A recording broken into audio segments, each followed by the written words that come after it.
Alors nous sommes à la veille de la parashat du Shabbat Dvarim. Et le rabbi, quand il a fait la sikha de Tafshin Nun Aleph, donc en 91, c'est tombé le Shabbat Tisha B'Av. D'accord. Donc, le rabbi parle et c'est Tisha B'Av. Donc directement le rabbi fait remarquer la chose. On commence la sikha et dit voilà, on est Tisha B'Av. C'est Tisha B'Av et qu'est-ce qu'on fait? Regardez, remarquez, on est en train de manger, on boit, on chante, on danse, on a une simcha incroyable. Et à ce moment-là, tout le monde était vraiment dans la simcha, tout le monde était dans le 770, le rabbi a fait une très très grande mitzvah, un très grand moment, et tout le monde est là dans le 770, et il y a une forte ambiance de simcha. Ouais. Et le rabbi commence la simcha en disant, voilà, le inyan de Tisha B'Av, c'est pas le inyan, le sujet qu'on a l'habitude d'entendre dans les keynotes ou dans tout ce qu'on a l'habitude traditionnellement d'entendre. Le sujet de Tisha B'Av, il ramène le midrash Yalkut Shimoni sur Yeremiyahu. Il dit Allah Aryeh, le Mazal Aryeh, ve'ichiv et Ariel, al menat sheyavo Aryeh, le Mazal Aryeh, ve'yivne et Ariel. D'accord? Il ramène cette phrase-là du midrash. Qu'est-ce que ça veut dire? Allah Aryeh, il est venu le lion. D'accord? Le lion est venu, et le lion, c'est qui? C'est Nabucodonosor. D'accord? Nabucodonosor, il est venu et il a détruit Ariel.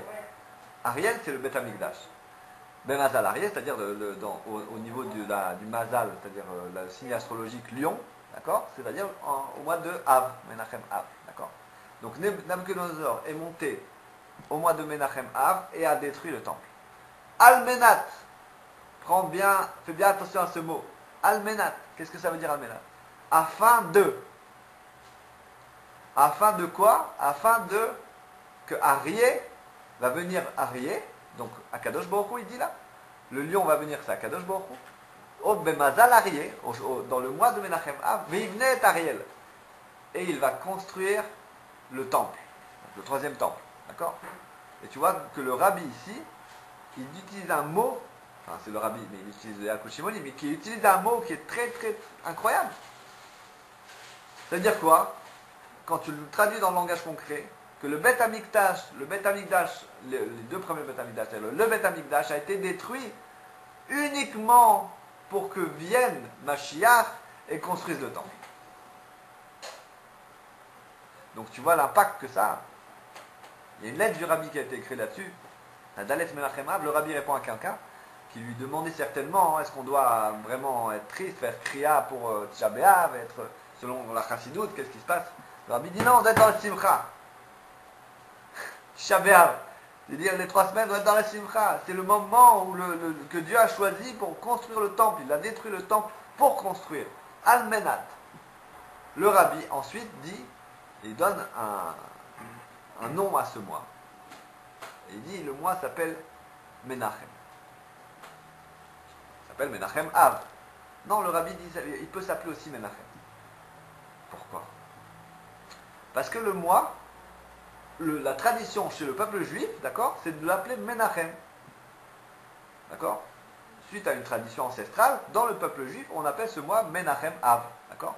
Et lui, il dit, on peut même, al pi halacha, selon la halacha, écrire une ketouba, d'accord, en citant la date du mariage au mois de Menachem, sans citer le mot Av, qui est le véritable nom du mois. Puisque ça a été une tradition d'Israël et que la tradition d'Israël est une loi, pourquoi on appelle ce mois Menachem? Il y a aussi une histoire dans la Gemara qui a été écrite et qui a été rapportée qu'il y a ce juif qui est en train de labourer son champ et il avait un voisin arabe qui est passé et qui entend la vache qui a meuglé. Et il a dit au juif, il dit la vache elle a meuglé, ça veut dire que le temple a été détruit, détache la vache, détache ton labour. Puis la vache, à ce moment-là, elle n'a même pas fini de parler que la vache s'est mise à meugler encore une fois. Et donc, qu'est-ce qu'il a dit? Il a dit, rattache ta vache, le Mashiach est né. Alors le juif a demandé, mais comment s'appelle-t-il? Il a dit, il s'appelle Menachem. D'accord? Ça, c'est au moment de Mincha de Tisha B'Av. Donc, au moment de Mincha de Tisha B'Av, il faut savoir qu'à Tisha B'Av, on ne dit pas les Tachanounim non plus. Ça aurait dû être vraiment une grande fête, c'est un potentiel terrible.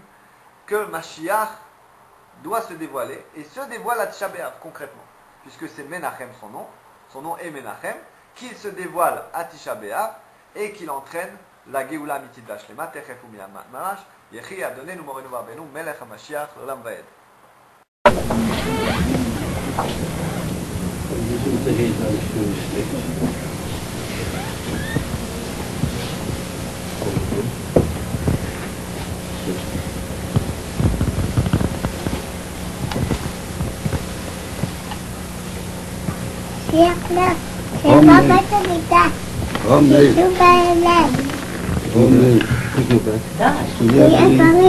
גם את, היא עוד, שימי כמה מטה.